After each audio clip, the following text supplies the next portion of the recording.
Welcome to another GitOps the Planet. We are in the midst of a killer 2023 season. We have had some amazing guests already. We have a huge lineup ahead of us over the next month and a half. And of course, today's topic is going to be something that I am woefully ignorant about, and that is eBPF. All I know about it is that wherever I go, people are talking about it, they're discussing it, they're very excited about it. But it's sort of one of those situations, the meme where it's at this point, it's been too long and I'm too afraid to ask. That's what this session is going to be for. And hopefully a lot of you who maybe been too afraid to ask will be able to learn about what eBPF is and why it's useful and why it should be part of your flow. And of course, if you already know a lot about it, maybe you'll join us in the chat and you'll correct my errors along the way, which should be great too. So of course, I'm going to introduce myself. My name is Dan Garfield. I'm the Chief Open Source Officer and co-founder of a company called CodeFresh. We make software delivery tools. We are built on Argo and CI/CD, and basically bringing those things together to create a beautiful, wonderful software delivery experience. I made a joke on Friday that I was deploying on Friday from my hammock, which is how I like to do it, on a Friday in a hammock by the lake, with the expectation that nothing's going to go wrong. Famous last words. Well, with that, let me introduce our special guest for today. Her name is Liz Rice. She is basically super famous and a huge impact and creator of the cloud native space. I remember seeing Liz Rice on stage at KubeCon years ago.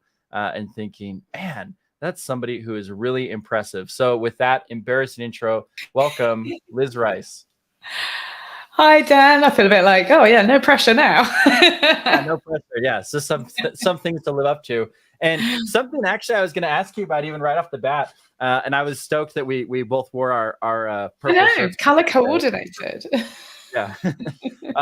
I was going to I just noticed for the first time, you also have the title of Chief Open Source Officer, and you are literally, no joke, the only person I've ever met that actually has the same job title as me. I was thinking the same as you introduced yourself. So, yeah. So have you figured out what it is that we do yet? Because I try to explain it to people, and I find it difficult.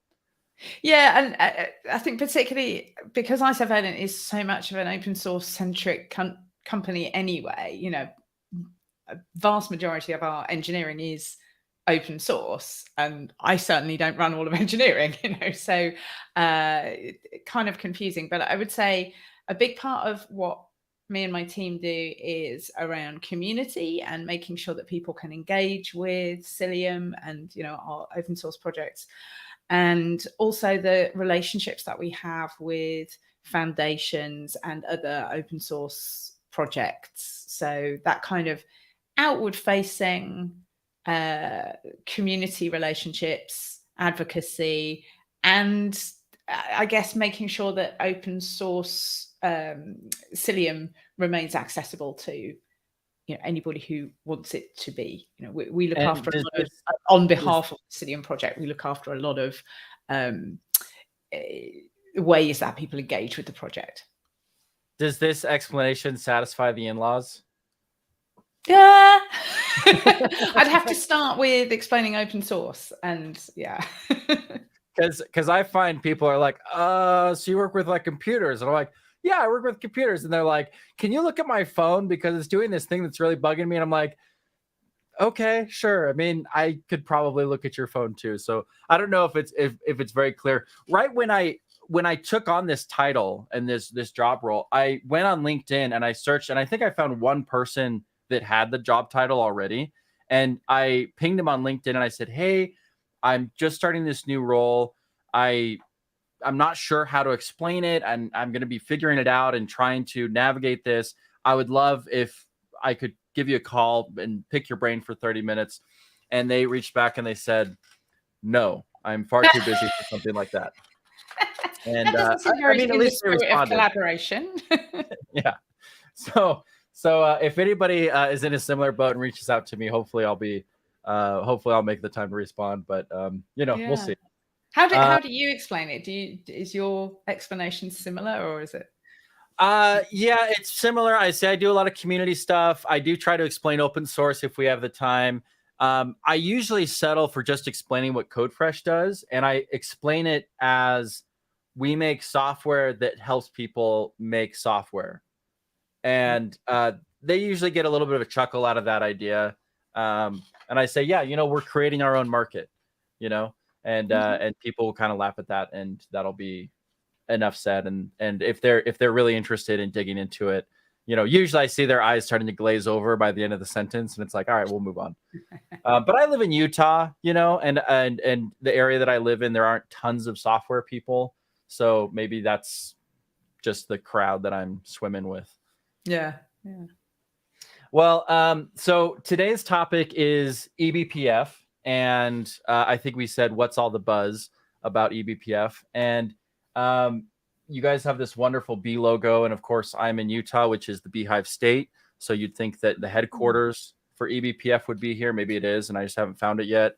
And when I first heard about eBPF, it was in the context of observability, and I approach everything from how does this fit into Argo CD, Argo rollouts? How does this help me deliver software? And when I talked to people about eBPF, it basically sounded like, oh, eBPF, it's everything. And I was like, okay, so what do I do with it? And they're like, everything. And it was like, I don't understand, but I understood all the words in the sentences that are being used to describe this. So what do you think is the best way to approach this? And in a simple explanation, in a sentence, what is eBPF and why should we care? So I think to explain it in a sentence, that sentence is going to involve the word kernel. And I actually think we need to make sure everybody understands what we mean when we talk about the kernel. So I'm going to go beyond one sentence. Yeah, please. So the kernel of the operating system is the part that interfaces with hardware. So usually if we're writing applications, we don't really think about it, but we have to make requests to the kernel to do things like opening files or writing messages over the network or allocating memory. All of these things essentially involve hardware, and the kernel is involved to do all those things. And the kernel's also involved in coordinating all the different programs that are running simultaneously on a machine.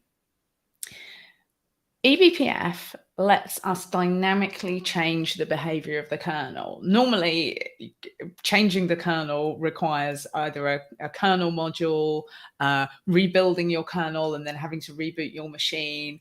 If you want to change the upstream kernel, it's a big deal. It typically takes 4 or 5 years for an upstream kernel to, or a change to the kernel to really make it into production environments globally. So changing the kernel is pretty hard. And the kernel is involved in everything that we're doing, like networking and file access and memory access and coordinating programs. So innovating in the kernel is a slow process until eBPF. eBPF lets us dynamically program the kernel. We can change the behavior of the kernel on the fly. We can make custom changes. And that means we can build really interesting tools that do things like observability, but also things like security tools and networking tools, enhancing the capabilities of the kernel. So coming from my background, I think of myself as a full stack developer. I grew up compiling my own kernel and setting up a server manually, and I used BSD and NetBSD for a long time, and I've kind of gotten to the point where if I have to think about the kernel, I feel like something has gone terribly wrong. And so is there like an entry point for, is this something where it's like, what, there's going to be kernel developers that are really excited and they're going to solve a lot of problems here, and you're just going to go to them with these things? Or should I, as a someone who thinks about himself as a full stack developer, which doesn't really exist anymore anyway, but should I think of an entry point here where I can build something? Because I've also heard it described as a programming language, and that really got my noodle confused as well, because I thought, well, if I want to write something in Go, can I stick that into an eBPF module and run it, or is it its own thing like Lua that I have to learn separately? Right. Yeah. So I think to answer the first part of that question, most people will not need to write their own eBPF programs. It does pretty quickly turn into, oh, I'm influencing the kernel, which means I need to interact with kernel data structures, which means I need to understand what the kernel's doing with those data structures. And, oh, now I'm in the kernel. This is, something's gone terribly wrong. Yeah. and like I said, most application developers are never even aware they're using the kernel. So yeah, most people won't need to write eBPF code. That said, I quite often think it's helpful to just see a little bit of code, make it real, which is why I'll do things like show hello world demos, just to make it kind of a bit more concrete for people who are thinking, well, if I want to use a tool that's based on eBPF, what does that mean? I think that's where the majority of people will encounter eBPF. They'll be looking at tooling, and the tooling will say, hey, this is eBPF based, and therefore it's amazing. Well, why? What is it about eBPF that makes it amazing? And the answer is, being able to hook into the kernel means you can do some really efficient things. You can bypass parts of the kernel, which is one of the things that we do in Psyllium for networking. We can make networking really efficient by shortcutting certain network paths that we don't really need to go through. For things like observability, we can hook into all these low-level things that are happening in the kernel and instrument them and get some really accurate information without having to do a lot of transitioning between kernel and user space, which is actually quite an expensive thing to do. It requires quite a lot of resources to switch between those contexts. So eBPF lets us do things in the kernel context and makes it really efficient. Yeah, and my first concern, and I've read some things about this, so I'm gonna play the neophyte that I am, and let you disillusion me of my problems. But the first thing that I thought of when I was reading about eBPF and listening to this explanation, thinking about, oh, okay, I can execute stuff in the kernel. That sounds really cool. It sounds like I could probably gain some efficiencies and maybe some of the overhead stuff. Like, one of the tricks with observability is usually like, hey, you can observe everything, but you're gonna have to pay for that observing, and the cost of observing may be higher than you're willing to pay for the the overhead of the application. And so it's like, okay, well, there's a performance thing that now I can get around by interacting directly with the kernel. So I'm going to get some extra performance overhead and improvement. But then on the other side, I would think, well, that sounds like a security thing. Like I think about the old rootkits that used to be a big issue where I can basically slip, a kernel underneath everything. And now I can observe everything. I can do whatever I want. And, I own the machine. And of course, that's great if I'm trying to own the machine. But if I'm trying to keep people from owning my machine, that's a problem. So from a security standpoint, I've heard that eBPF doesn't introduce a lot of security issues, but I would think that it would, just because you're hooked into the kernel. Yeah, I mean, with great power comes great responsibility. You really want to know that you're running eBPF programs that are legitimate. If you certainly don't want to let just any old person come and install eBPF programs on your machines, because it is effectively, it's like root. It's not technically the same, but it is. You've got the same kind of levels of power. So you want to be very careful about who you allow to install eBPF programs on your machines, and you want to be careful about where they come from. But one of the big advantages of eBPF is that it goes through a process called verification.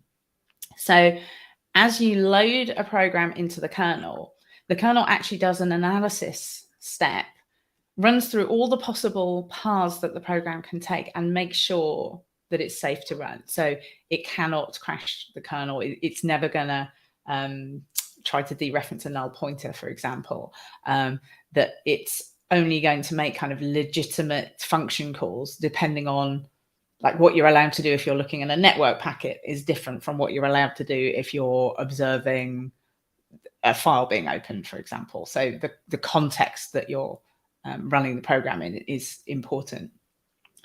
So the verifier checks that the program is going to be safe, and it will reject it if it's not.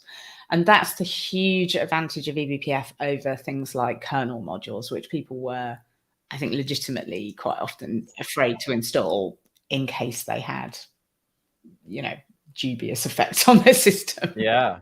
I mean, kernel modules classically are if you're using them, they're going to be the most likely cause of system crashes and things like that. Yeah. And when you say that it can run this simulation, essentially checking to see if it's safe to run, would you consider it like bulletproof at this point? Or is it like, oh, it catches most stuff, like a compiler catches most stuff, but when you actually run it, you may run into issues? Because running something theoretically is always a little bit different. Is it, and I've heard people say, look, you can just load these, you can run them, and if it runs, it's not going to crash your system. It's not going to cause issues. Is it really that level of bulletproof? I would say pretty much, yes. I mean, all software is software and can have bugs. And there have been, one or two bugs that have been found in the verifier over time. Now, if you run a kernel today that has some eBPF capability in it and it's got the verifier in it, chances are you're running the verifier that was written kind of 4 or 5 years ago. So it's been through 4 or 5 years of hardening already. So there's a lot of testing that's happened on the versions of the kernel that are in the field. Same as the rest of the kernel, right? We expect the networking stack to be bulletproof. We expect file access to be bulletproof. IP tables is going to work. Yeah, exactly. And it's not to say that nobody will ever, people will find bugs occasionally, but they're going to be very few and far between. That, in the meantime, people have been building more and more functionality into eBPF to make it more and more capable. So today, the things that the verifier will accept is considerably more than what it accepted 4 years ago.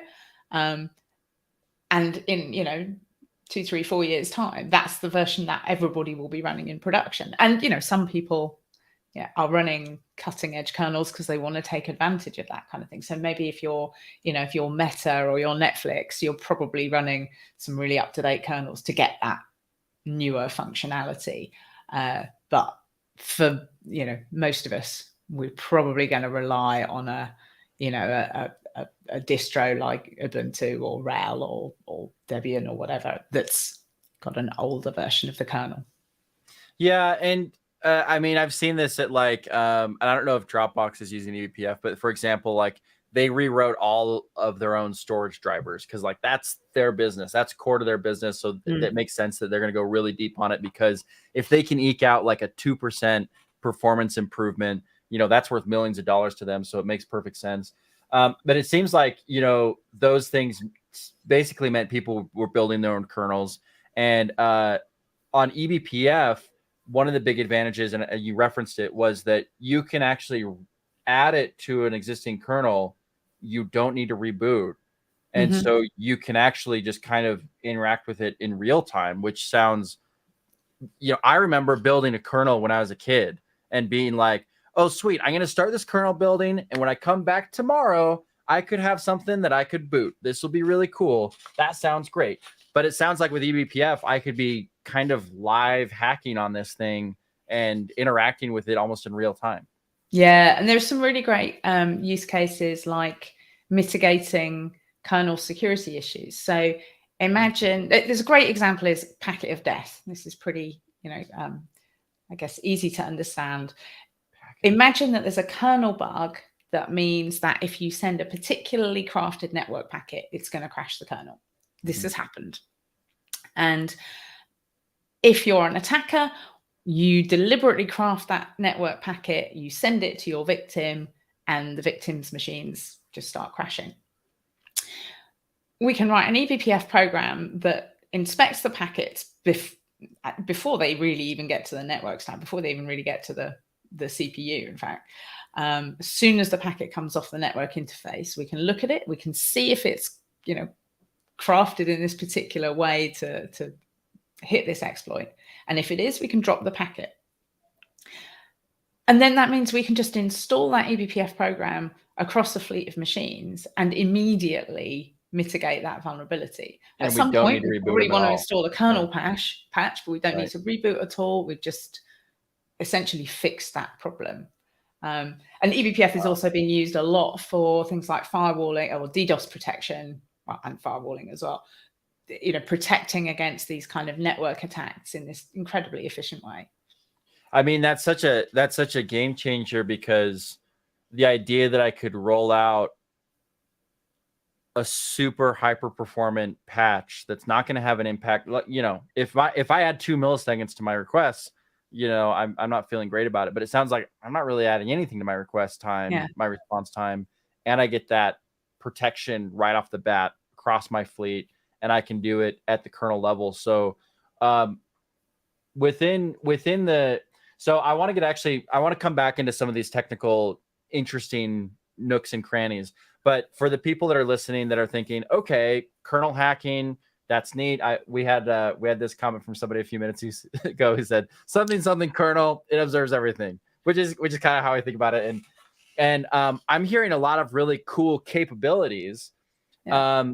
I think maybe the most famous use case for eBPF, or maybe that's just because I'm in like the cloud native space, and so that's how I think about it, is Psyllium. So even when I looked at Psyllium and I thought, okay, networking, observability, security, observability can mean like almost anything. My eyes provide great observability for me. You know what I mean? So it's a very broad term. So where is Psyllium? And I know Psyllium is seeing all these different use cases at different companies. And this is a project that you're helping lead and guide. And so for people who don't know what Psyllium is and what the big value is for people, what's the big value? Yeah, so Psyllium's probably best known as a Kubernetes networking plugin. Mm-hmm. You'll actually see we've changed this quite recently, that we don't just talk about Kubernetes, because it's being used in environments outside of Kubernetes as well.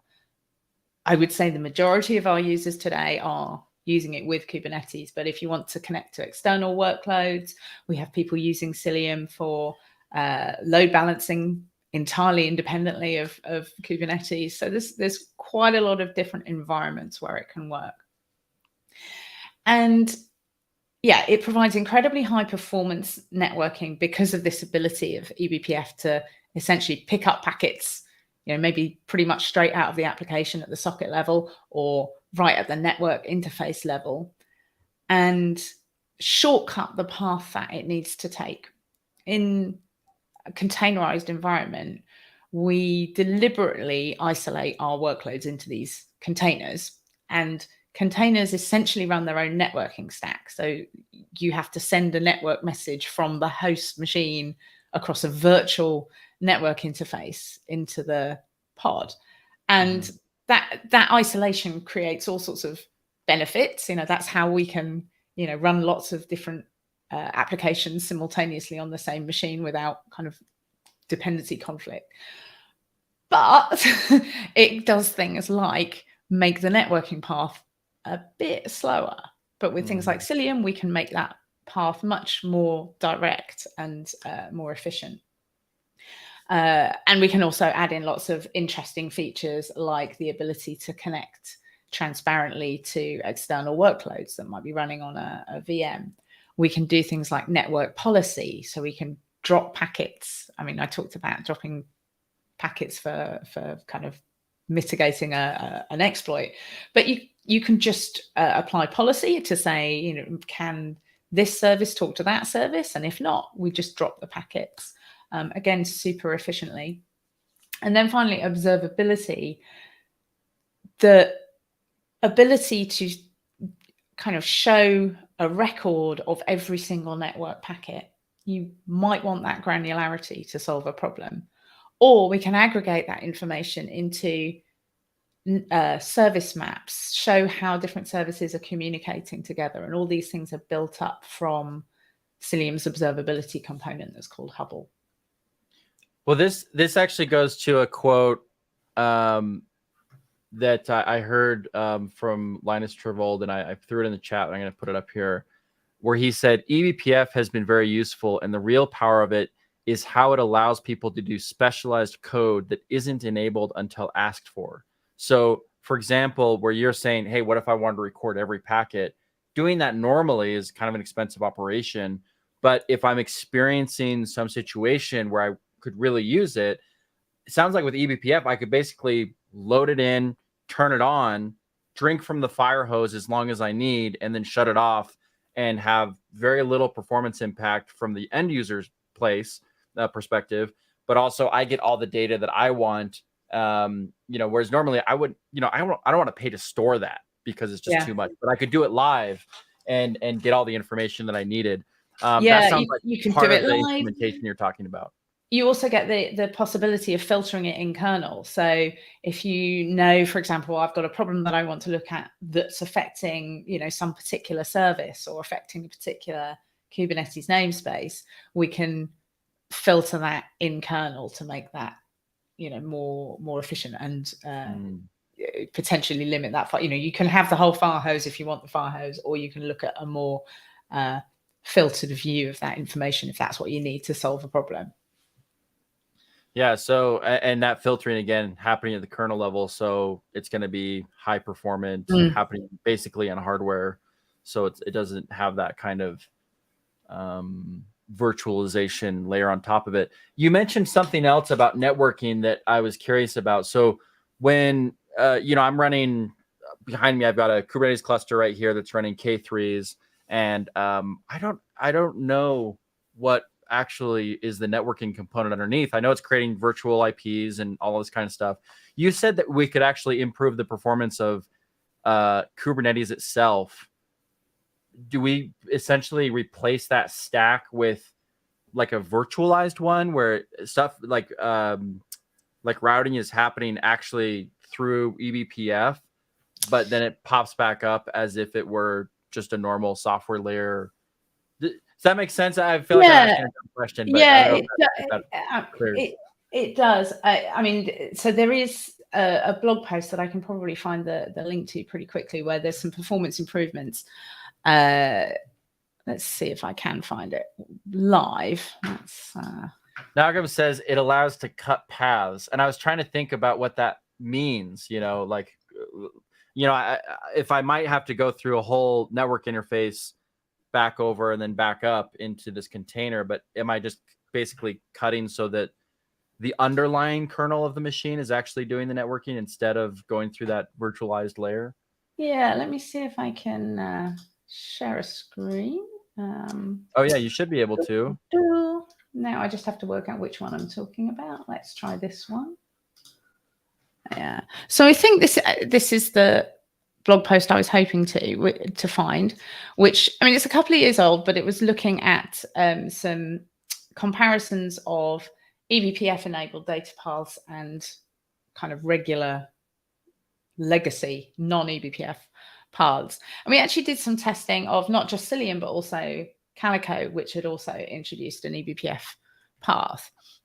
And you can see, so here, the baseline here is what happens if you're just communicating between node to node. That is, there's no containers involved. And then you can see the kind of lower bars here, the yellow and green ones are legacy mode, where the performance actually drops off because of this need to go from a container to the host to the other host to the container. So essentially introducing some extra network steps. So you get lower throughput in container networking than you do in host-to-host networking. But if we use eBPF for it, we actually get slightly better throughput And I think the fact that this was true in both Psyllium and Calico just goes to show it's, eBPF is really doing some magic here. How is it that node to node? Node to node performance that would be the best case, but node to node is actually slightly lower there in some cases. I don't know exactly what the I think it's going to be to do with some of the shortcutting that's happening here. Okay. And I think so. If we're talking about node networking, we have basically a host networking stack. This is what I was talking about. If you've just got a regular application, no containers involved, the host provides a networking stack. When we have a container involved, we've still got the host networking stack, and then here's this virtual Ethernet connection to the container or the pod in Kubernetes. And you can see there's basically the same networking stack. So a packet has to go all the way through this whole path to get to the process. And I think there's probably a diagram here that basically says, yeah, we can just sidestep a whole load of this by going directly to the pod, to the networking. So I would replace Calico with Psyllium, but then I also get all these superpowers on top of. So it's like the use case is like, okay, well, I can replace my networking layer with Psyllium, but because it's operating off of eBPF, I unlock all the eBPF superpowers on top of that.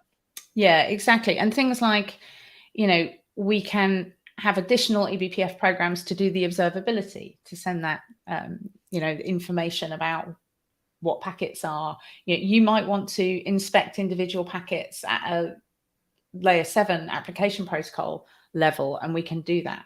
There's just so much ability to inspect a packet, manipulate it, encrypt it. So this is another really cool feature of Psyllium, that you can have transparent in-kernel encryption.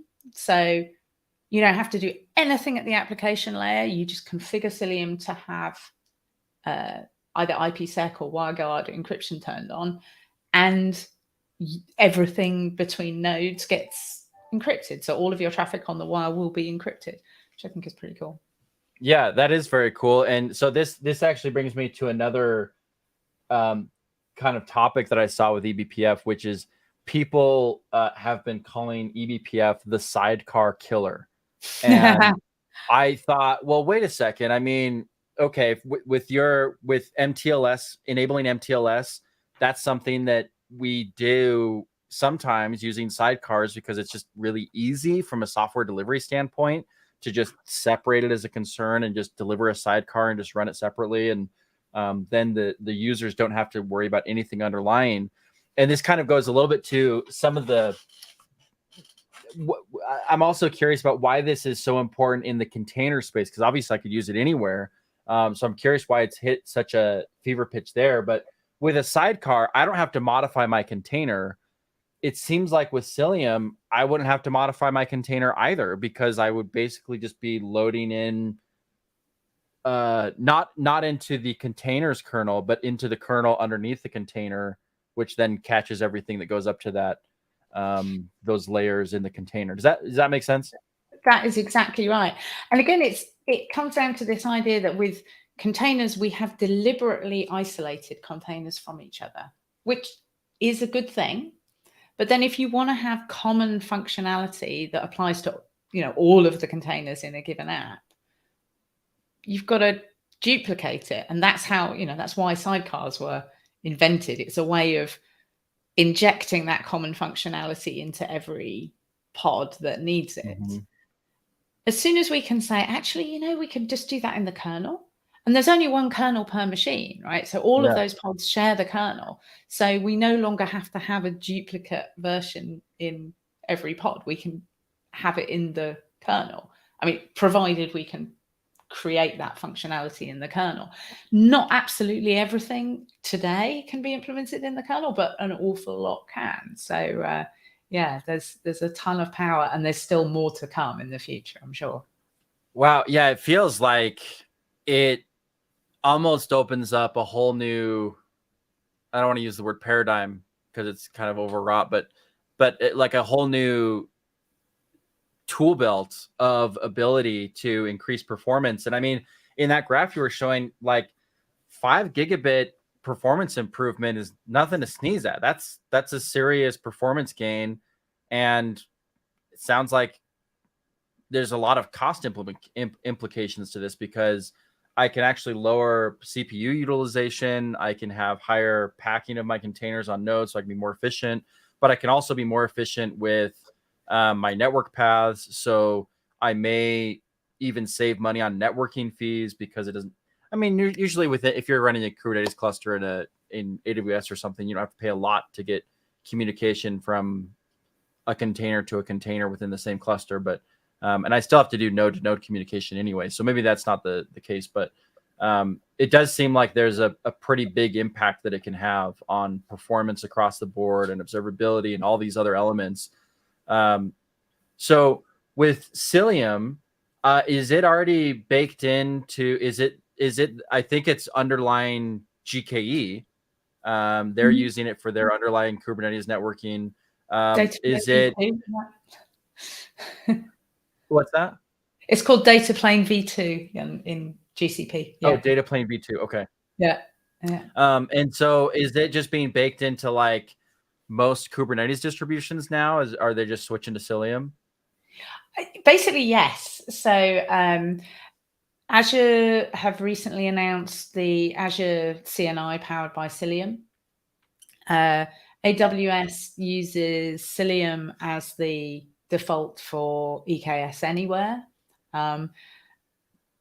Yeah, a lot of managed services are choosing Psyllium as the default networking plugin. So yeah, it's increasingly what you'll come across by default. I mean, a lot of cloud providers have a kind of a CNI that's integrated with their VPC functionality. But yeah, and we see a lot of demand for either chaining Psyllium with those VPC CNIs or replacing them. Yeah. Well, it's especially impressive to me because GKE, when it first launched, one of its really big selling points was that its underlying networking was astonishingly good compared to what was out there on other platforms.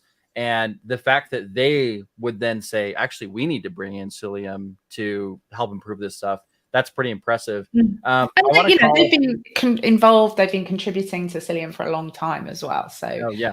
It's thanks to them as well, Yeah.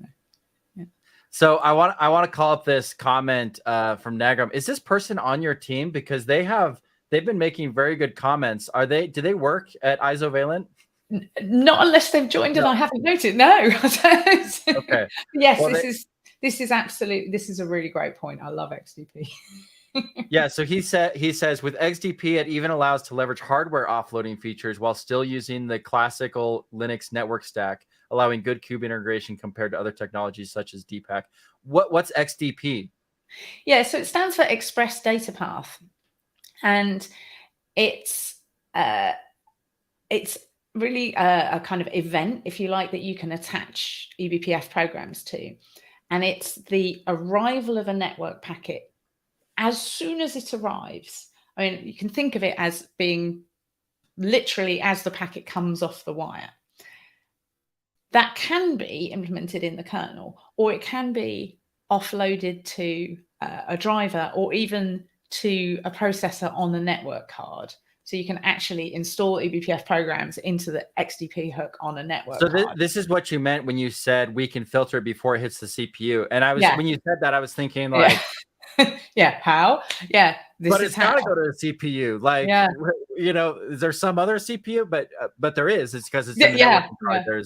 You're able to do it on the networking card. Wow. Okay. Yeah, which is awesome. I mean, there's not that many networking cards that support it, but if that's what you need, if you need high performance network filtering, this is a fabulous way to do it. And I think it's fascinating. So I'm catching the vision now of why this is such a big deal and why people are talking about it so much, because you're outlining a lot of capabilities that are really impressive. And so now I wanted to ask you on coming back again on practicality. So I'm using Argo CD to deploy my stuff. I've got all my applications managed. I've got Git.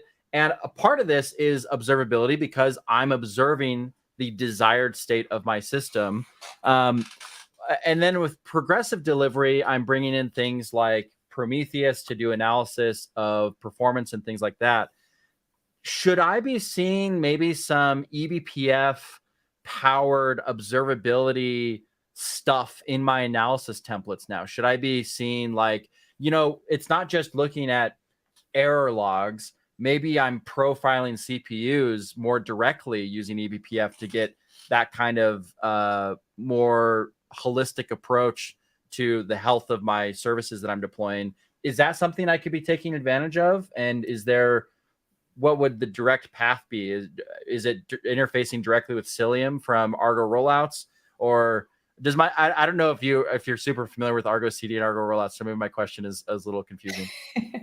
I'm going to say I'm aware of them, but I wouldn't, I'm going to rapidly get out of my depth. I sort of vaguely know what they are, but so, I mean, there are plenty of other uses of eBPF outside of Psyllium. I wouldn't want to say that Psyllium is a super powerful toolkit of things related to networking and security and the observability thereof.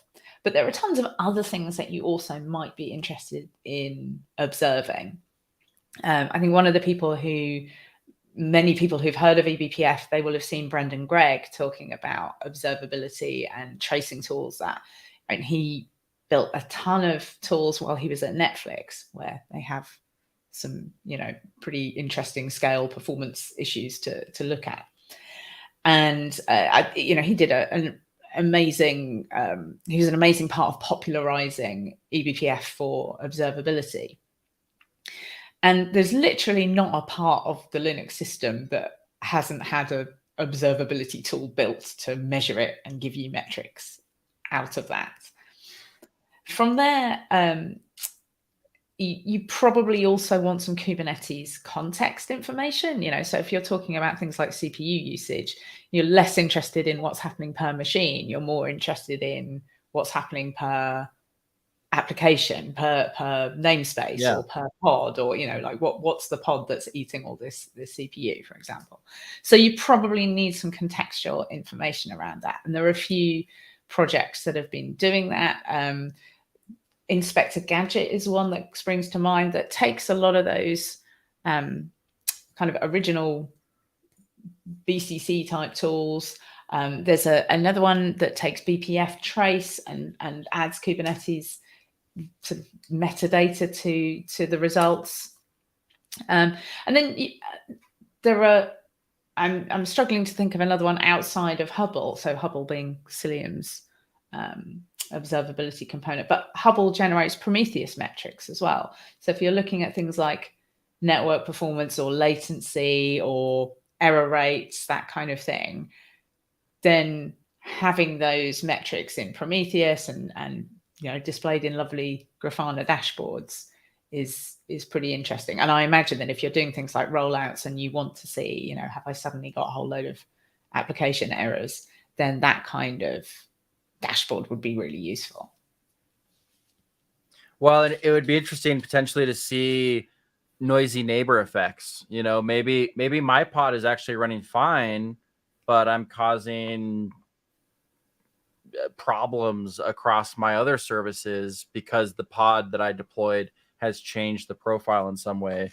And so be able to catch that or things like that. That could be interesting. Does it make Prometheus more performant for collection? Because I think Prometheus's main issue is data storage being not performant, and that's why I tend to see it just using a lot of memory, and it takes up a lot of overhead when I'm trying to run it. But does it actually make the collection process more performant as well? So I'm not an expert at all in how Prometheus works, But it's pretty clear that, you know, if you generate, the more metrics you generate, the more work you're giving Prometheus to do, and, you know, the more that could be potentially troublesome. And I'm going to come back to that idea of in-kernel filtering, that if you can narrow down the set of metrics to what you're actually trying to measure, you know, the earlier in the process you can do that filtering, and if you're collecting the metrics in the kernel, if you filter them in the kernel, so you're only sending the ones you're interested in, that will probably help with that kind of scale problem for collecting metrics. Okay, gotcha. All right. Yeah. So coming back over to Psyllium for a second, and I wanted to ask you about the relationship for ISOvalent. So is this the enterprise version of Psyllium? And Psyllium, it's like a freemium offering. It's like I get all this great functionality, but if I want the enterprise stuff that lets me do even better, you know, dynamic loading and observability, maybe I get a UI. I don't know. What's ISOvalent add? And am I thinking about it right? And what does it add? Yeah. So ISOvalent originally created Psyllium. We're also fundamentally involved in the creation of eBPF itself as well. And that was something I didn't really appreciate until I joined the company. You know, we have one of the two people who originally created eBPF. Daniel actually was the first person to submit the patch set to the kernel. And he and Alexei sort of maintained this for years. There's now a third eBPF maintainer in the Linux kernel community. And we have a bunch of other people who are contributing to the kernel. And so over time, you know, that first patch set went in, I think it was 2014. You know, this is a long time since, you know, from that very early seed of an idea to this really powerful platform. And along the way, a lot of the networking capabilities that we wanted to build in Psyllium required eBPF capabilities that folks in the ISOvalent team have essentially built into the eBPF platform. So we've really been contributing to the underlying platform hand in hand with building the functionality that users can use in Psyllium form for years. I mean, in that sense, I think eBPF predates Kubernetes. Yeah, it does. Yeah. But the core tooling that's made it really come into being a powerhouse hasn't happened until just the last few years. Yeah, I mean, I think the rise of containerization has really helped eBPF come into its own. You know, the need for the kind of cloud native tooling that we want. eBPF has proven to be a really great platform for a lot of this capability. A lot of the things that we want to do, you know, there's no kernel constructs that relate to containers. You know, that from the kernel's perspective, they're just processes and they might be associated with namespaces. They're not really a native kernel construct. So that's where things like Psyllium kind of perform this sort of, or build the relationship between what the kernel sees and what users are seeing, and how we as humans, you know, want to operate our Kubernetes clusters. So it's kind of, there's a whole layer of complexity there that you need between I'm a kernel developer and here is something that's meaningful to a Kubernetes operator. Well, that still feels pretty Psyllium focused. So let's say I'm a Psyllium user, I'm bought in, I'm deploying it to all my clusters. I'm like, oh, Psyllium's awesome. I reach out to ISOvalent, and what's the problem that I have that ISOvalent is going to solve above what I'm getting with Psyllium? Yeah, absolutely. So there are plenty of people out there using open source Psyllium in production. You know, we work very hard to not limit the functionality, you know, that you're going to need unless you're a big enterprise. You know, you get to a certain scale and enterprises want a commercial relationship with somebody who supports the software, understands it. There are enterprise features that we tend to only we hold back is a term I don't even like, but there are a few features that we don't put into the open source product because really the only people who want them are enterprises who want to pay anyway. And if they're going to pay someone, we want them to pay ISOvalent. And there are some things that are kind of a bit more neatly tied together. So things like there's a Hubble UI that's open source, and it gives you lots of really great features. But if you really want to tie down like how your network flow relates to your network policy, that kind of experience is better integrated in the enterprise version. Is it a roll-up view kind of thing? Where, so for example, with CodeFresh, Argo CD is great. I'm on a cluster, I'm using it. But if I have 1,000 of those, if I'm in CodeFresh, I can view all of them at once. So that's a difference with the enterprise version. Is that part of the Hubble to ISOvalent? Is maybe I'm limited to one cluster, but now I'm looking at lots of clusters? I would say no. I mean, we have multi-cluster support in the open source implementation as well. I would say it's more things like some certain features that are high availability. So the redundant capability is only in the enterprise version. There is more detail available at layer 7 parsing in the enterprise version. It's really, I think if we look, we'll find a comparison chart where we can see the differences between the open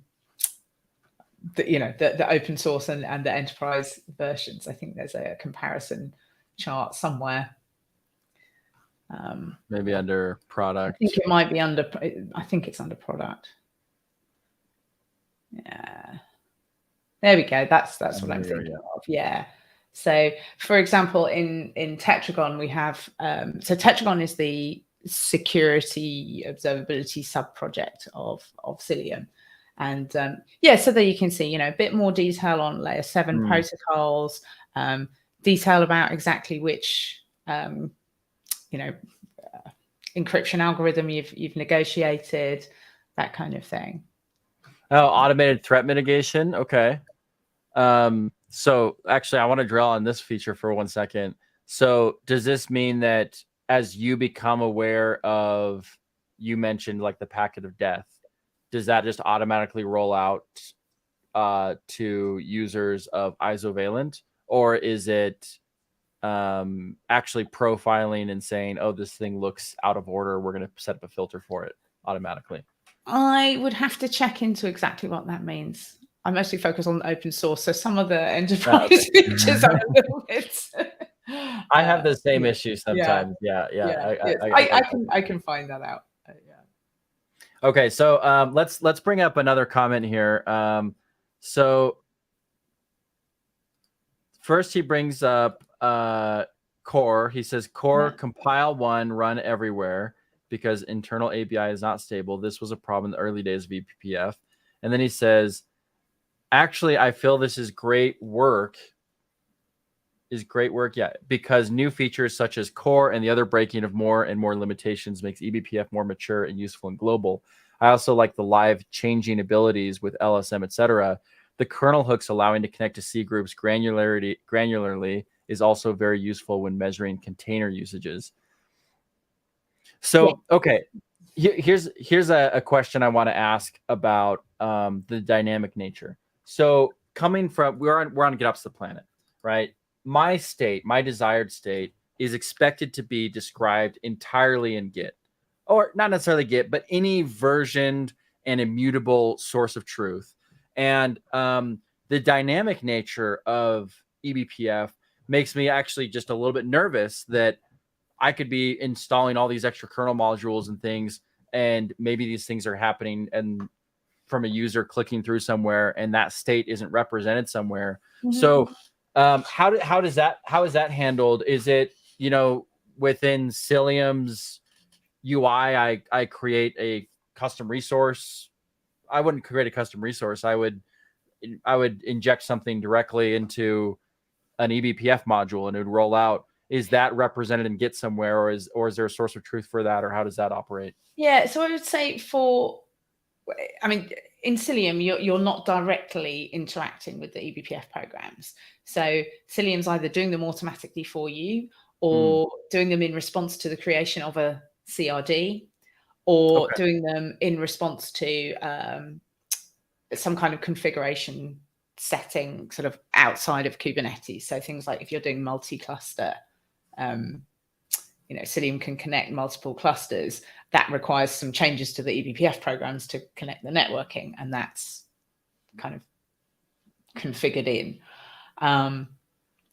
But yeah, so I guess some of the state that's represented in an eBPF program is inherently dynamic. The IP address that gets assigned to a port is assigned dynamically. So, that's not responding to a Git configuration. That's sort of a hydration element of the state you're going for. Yeah. So that would be, a good reason why those eBPF programs are kind of being inserted dynamically. Every time you create a new pod, you're going to have essentially information about that pod that's going to be updated in various programs and maps that are, doing things like implementing the policy and ensuring the connectivity dynamically. So it makes sense that those things are going to change dynamically along with, pods and services going up and down as they do. Right. Yeah. I don't put pod state into Git because that's not pod state isn't necessarily part of my desired state, because it's just a reporting function. So when I think about my desired state, so thinking about things like, I want to make sure that I have these filters in place for this packet of death. Would I roll that out as a custom resource in Kubernetes? And in that case, I would just check it into Git and it would be automatically synced, and I'd let Psyllium then take and implement it. Is that how that works? Yeah, I guess that example might be a bit confusing because it's more of a node level example than a Kubernetes example. Okay. But I guess another example would be network policy. So you'd have a policy definition in a CRD that says, pods with this label can talk to that domain name, or other pods with this label, or what have you. So we have this a CRD defining the policy, and as you're running Psyllium, that policy is getting translated into eBPF programs and maps that are kind of interpreting that policy on the fly. So kind of looking at packets and understanding what to drop. Okay. So for those kinds of configurations, I'm using a custom resource. And in that case, I just add it to my repo, Argo CD syncs it. We're good to go. And maybe I would have, will those get marked as failures if it tries to implement the policy and it does its test where it checks to make sure that this module is actually going to run? The pod would be, the custom resource would be the verifier. If the verifier fails to install the eBPF program, that would definitely be a Psyllium bug. I hope that would be extremely few and far between, because that shouldn't happen. Okay, all right. Somebody says that we should really be thinking of the Star Wars demo as an example of Psyllium CRDs. What's the Star Wars demo? Yeah, so there's a really nice getting started guide in Psyllium where it deploys a Death Star, an X-Wing fighter, a TIE fighter. And essentially, if you're the security officer on the Death Star, you don't want, you want TIE fighters to be able to land on your Death Star, but you don't want the X-Wing fighter, because that's the rebels. You don't want them to be able to get into the Death Star. So there's a layer 3-4 policy that basically just says you have to be a TIE fighter, an Empire. You have to be a member of the Empire organization. So you have to have the label organization equals Empire in order to land on the Death Star. And then there's a layer 7 policy that says, but even if you're a TIE fighter, you might want to be able to request a landing, but you don't want to be able to drop anything into the exhaust port. So there's like a layer 7 policy that says, maybe no posting to the exhaust port endpoint. Gotcha. So ISOvalent is officially coming out on the hashtag Empire did nothing wrong side of the argument. We need to improve the security because the galaxy needs to be safe. I did another sort of it was around cluster mesh, and I used this metaphor of being the security stormtroopers on the Empire, and people were definitely like, "Are you on the dark side?" No, we're an open source project. We can't control who uses it. We're just saying that if the Empire wanted to patch these security holes, here's how they would do it. That's all. Exactly. As it turns out, the rebels are much better at security anyway. Brilliant. Yes. Okay. All right. So that might be a lot of fun. And this goes to the security side of it, because I do see a lot of chatter around security, and I think that Dan, I don't know his last name, on Twitter at the BSD box. Dan Finneran. Yeah. So he's done a lot of like capture the flag stuff on Twitter, challenging people to come and hack clusters and giving away prizes and stuff for that. And these are all demonstrations of showing how you could use policy management with custom resources in Kubernetes to lock up these vulnerabilities. Yeah. He's got a few interesting challenges on that CTF platform. So there's some fun things there. And so it sounds like this part is a pretty natural fit for working with Argo CD, because I have it managed and operated there. It does sound like there's also some use cases where maybe I could get some better metrics for Canary or Blue-Green deployments. So now my application developer, my DevOps heart, is starting to get more excited, because I see these different paths where it's, oh yeah, I can just plug this in and use it. Does this so if I'm thinking about something like Kyverno, this is something where I'm typically doing injection webhooks in Kubernetes to check to see if policy is made. I would be using this as well, because this is really at the networking level that I'm, and maybe this has more implications for the people. I'm sorry, I'm thinking out loud. I remember being very excited about Istio when I first heard about it, because I had this mesh networking and I could implement policy, but it turned out that a lot of that policy was maybe a little bit too performance impacting for a lot of people, and maybe it's too complex to use. But I actually get a lot of that benefit. So should I think of Psyllium as an Istio killer in some ways? Well, we do have Psyllium service mesh. It really interestingly, before we started talking about service mesh, we already had, security. We already had observability. We already had load balancing across services. It wasn't all that much difference between what we were doing and what was, described as a service mesh. And this ability to implement more and more capabilities in the kernel and, connect different components through the kernel networking stack rather than constantly having to go up to user space. It's really attractive to people to be able to implement a service mesh without sidecars, without the overhead of sidecars, without the long network connections. The thing that we still need is a layer 7 proxy. So like Istio, Psyllium uses Envoy as that proxy. This is exactly where I was going to ask you next. Okay, yeah. Perfect. And we already used Istio for things like layer 7 policy. If you're going to look at the URL and see whether it's requesting, putting something into the exhaust port, you need to parse the layer 7 protocol. And we were already using Envoy to do that. So again, it wasn't much of a leap to say, well, could we be using that to determine where to send, how to send different requests to different backend services, which is one of the things that, an ingress will do as part of your service mesh. So that's what we built. But rather than having the Envoy proxy as a sidecar in every single application container, in our model, we run one per node.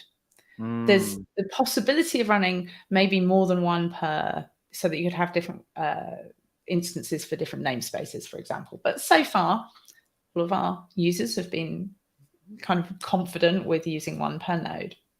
We're actually going through the process now of splitting out the Envoy daemon set. So up till now, it's been deployed kind of within the Psyllium agent, but partly for sort of security isolation reasons, in 1.14, which is an upcoming release, it's actually going to be split out and deployed separately. So again, as a daemon set, one instance per node, but using Psyllium to connect when we need that layer 7 termination, we can connect the application directly to the proxy on its local node.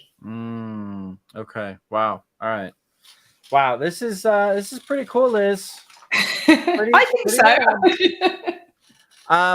You know, your background is, from what I remember, and you can correct me if I'm wrong, but was very heavy on security. And I remember you giving talks on security, and I think you wrote some books on security. And so I can see, because I remember when you moved to ISOvalent, and I thought, whoa, Liz Rice just moved to a new company. This blows my mind. What could they possibly be doing that's so interesting?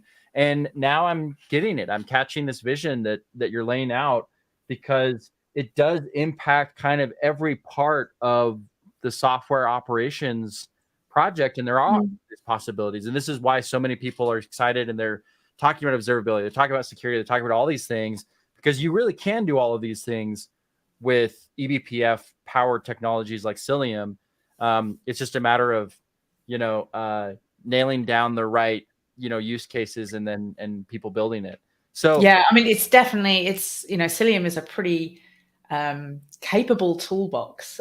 And we have a lot of solutions to a lot of different problems. And I think, it's actually kind of complex to explain to people the range of things that Psyllium can do. So yeah, that's a challenge for me. So we're an hour and 15 into this discussion, and we've been saying eBPF a lot of times, but we've never actually said what it stood for. And my understanding is the BPF is for BSD packet filter, which goes back to the 90s, early 90s. Oh yeah. And so it was originally just all about packet filtering, and then it became actually like almost a user space where I can run stuff. What's the E in eBPF stand for? So the E stands for extended, and that really relates to two main advances. So one was the instruction set. So when you run an eBPF program, it's like a kind of little virtual machine inside the kernel that has a BPF specific instruction set. So that was redesigned, and as part of the extended version. And the other thing that really made a huge difference was a thing called maps. I've said the word a couple of times, but not explained it.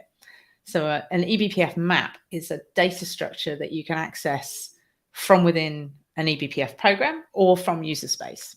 So it's how we can communicate information between different eBPF programs or between the kernel and user space when we're using eBPF. So those two major changes were what distinguished the eBPF from its what's sometimes called classic BPF. Yeah, and these days, people often say, well, what does the acronym stand for? Yeah, it does. It's Berkeley Packet Filter, but that doesn't really mean anything now, because it's so much more than packet filtering. Right. It's generic. Well, like you said, programming language. It's an instruction set that can be. In fact, I haven't actually seen the recording yet, but one of my colleagues did a talk at the. It's like a kernel developer conference and a BPF conf, where he actually demonstrated that today eBPF is actually Turing complete.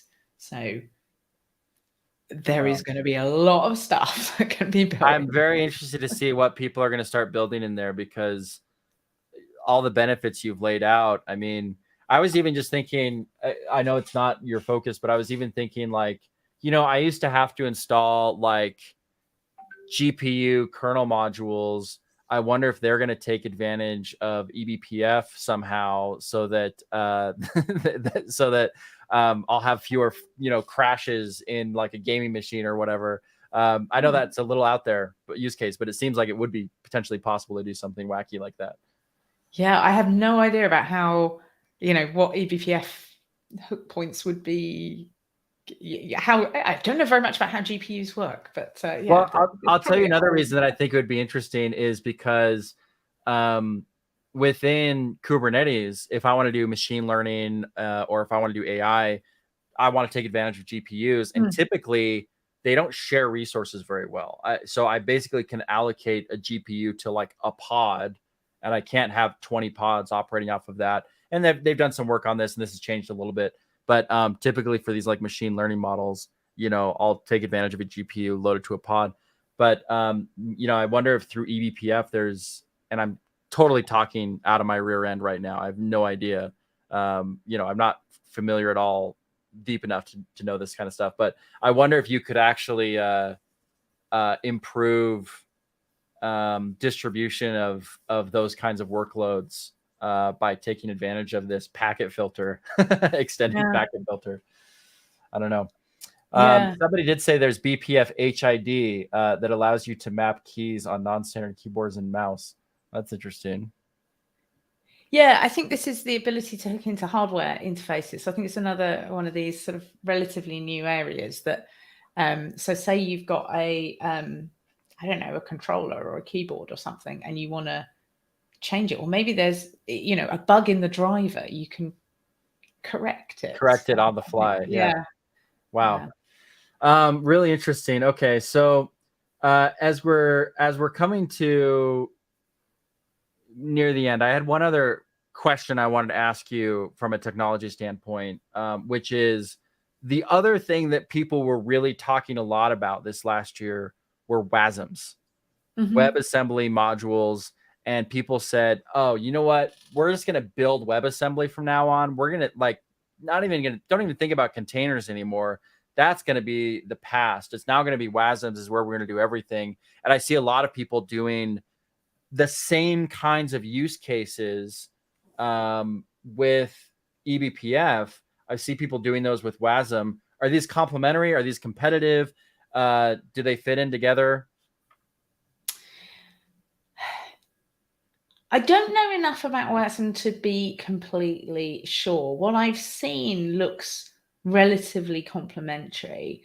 I've definitely seen this idea of WASM being a kind of user space sandboxing, if you like, isolation mechanism, a bit like containers are.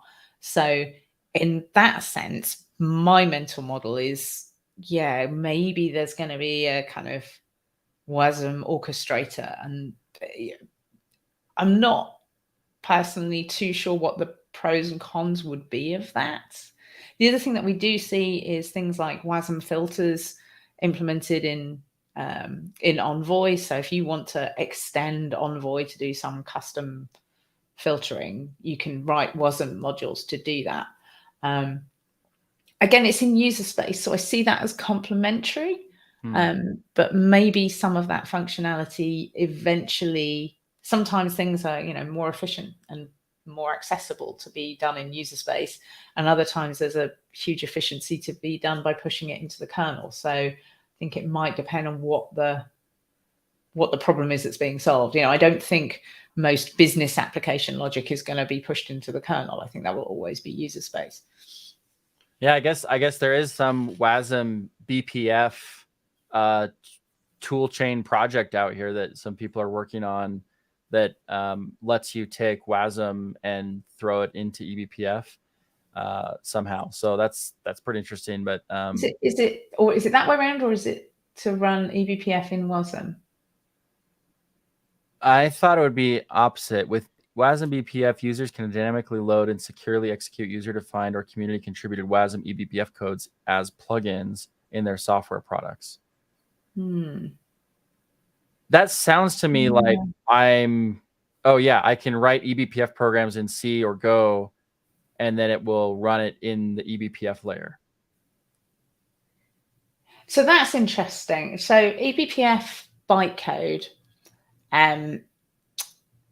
you can write the bytecode by hand if you really want to do that. Like you can write machine code by hand if you really want to do that. Most eBPF programs so far have been written in C, and the C compilers can compile, Clang can compile from C code to eBPF. It's kind of a limited version. Not everything that you can do in C is valid eBPF. Rust compiler now also supports eBPF bytecode as a target, so you can create eBPF programs from Rust. I struggle a bit with the idea of Go compiling to eBPF because I think the set of things that you would have to take out of Go, like garbage collection, you'd practically get down to C anyway. I think I'm not sure. Yeah, well, I wonder if we may see some abuses happen before people figure it out. Yeah, I mean, maybe I blinked and looked away, and the Go compiler now supports compiling to eBPF, but I don't believe so. Yeah, well, it'll be an interesting frontier to watch. I mean, this journey started back in 1992 with BSD packet filter, and now, could be anything. Could be doing, who knows where it's going to be in 20 years. Now I have a job. I'm going to have to check out what WASM BPF is.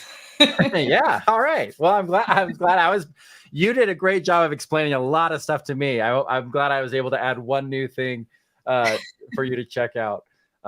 Definitely a lot very interesting. So as we come to an end here, I mean, I think you've outlined why eBPF is so important, why it's so interesting, where it's having all these different use cases.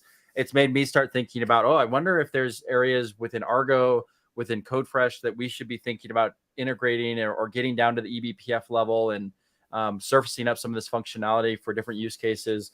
So it's been super helpful for me. We've had pretty good participation from the audience. What's coming up for ISOvalent? What's coming up for Psyllium? Is there a conference I should be going to? There definitely is. Yeah. So 2 kind of open source related conferences, really. So eBPF Summit, which is going to be September the 13th. If you go to eBPF.io, then you will find the banner and the link to the summit. Calls for papers are now open. And then also, if you're going to KubeCon, make sure you come along to the co-located event PsyLliumCon, which is going to be awesome. We've got a full day this time, so really excited about that. So yeah, eBPF Summit 2023 is virtual. So if today has caught your interest, if you're interested in eBPF, then this is the event. I mean, in fact, the 2020 edition of this was where I really understood how much expertise on eBPF was really, like, there were so many people from ISOvalent who were presenting these really knowledgeable, in-depth things, and I realized, these people are smart. Perfect. And then I think you also have an eBPF book we should plug. Yeah, Learning eBPF, which is available on all good bookshops, and there we go. Get it off of Amazon or ISOvalent has. You can download it for the price of your contact details. You can download the PDF from isovalent.com, and if you want a hard copy, you can get that from any good bookstore. Perfect. All right, and then people should follow you on Twitter at Liz Rice, where you're pretty prolific. Generally, you're not moving to Blue Sky, or you already did? I am on Blue Sky as well. I'm kind of struggling a bit with Twitter at the minute. So I basically, if everybody comes to Blue Sky, then that would be nice. Which one are you seeing more activity on? Which one are you spending more time on right now? Just objectively. Yeah. So when I put something on Twitter, it gets more interaction. I mean, I definitely, it's just a bigger community there. And I'm still putting, let's say, work-related things onto Twitter. Blue Sky, I feel like, it's more my heart there than, so and things like, I've got all my music stuff back here. I've found a little music community on Blue Sky that's been pretty fun as well. So, well, I was thinking that maybe we'll have to have you back, and I'll grab my guitar and you'll grab your drums, and we'll do some sort of cloud native jam session. Well, that's a fantastic. Thank you again. I really appreciate you coming on. You're such a powerhouse. You do so much for the community, and seriously, you're an inspiration. I love what eBPF is doing, what you guys are doing with Psyllium. Very cool, and definitely very exciting. So thanks again, Liz. We really appreciate having you on. Oh, it's been an absolute pleasure, Dan. So thanks for having me. All right. So with that, we're gonna come to a close. My mug is empty. I've got to go refill my Argo mug. Of course, as always, you should follow us on Twitter at CodeFresh. You can follow me personally at Today Was Awesome. If you have not yet done your GitOps certification, go to learning.codefresh.io. Get that GitOps certification. It's so good, so powerful. I'm thinking, I wonder if we should be doing adding in some interesting content around eBPF at some point. So with that, we're going to come to a close. Thank you, everybody, and have an excellent and fantastic week. We'll see you back here next week. And I almost didn't even promo what's happening next week. So next week, of course, we're going to continue this season of GitOps the Planet, and our guest will be. Let me throw the schedule on. Whoa! Stop. Okay, hang on. We're getting there. Sorry. All right. So this week was eBPF with Liz Rice and ISOvalent. Next week we have Liz Rice alum, Aqua Security, Itai Shikuri. So I'm going to have two open source executives on back to back. We're going to be talking about building open source communities next week. I'm sure that's something that we could have gotten Liz Rice to tell us a lot about too. And then following that, we've got using GPT to improve DevOps with Alex Jones from the K8's GPT project. And then Kit Merker, who's one of the original product managers for Kubernetes. We're going to be talking about SLOs, service level objectives. And then finally, to finish out the season, we're going to have Kat Cosgrove talking about ditching old and busted CI/CD. So definitely a lot coming up. Make sure to stay tuned, and we'll see you next week.